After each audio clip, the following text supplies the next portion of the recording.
Solapur news मध्ये आपल्या सगळ्यांचं स्वागत। बोलता बोलता असं म्हणाले की 1.5 वर्षांनी मी आता याच्यातनं निवृत्त होणार आहे।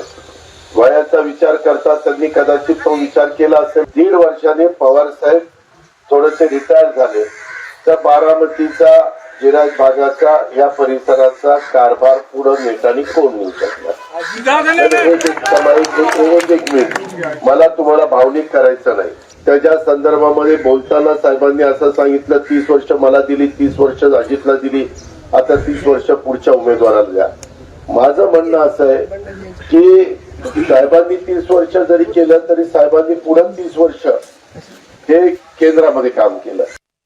लंडनचा त्यांनी बोलत असताना सांगितलं की या वयात सुद्धा मी काम करतो। मी काय म्हातारा झालो, बाकी काय बोला। 84 वेळेमध्ये काही वय काय, अजून 16 जायचं आहे। माझं सोलापूर न्यूज या यूट्यूब चॅनलला सबस्क्राईब करा आणि बेल आयकॉन प्रेस करायला विसरू नका।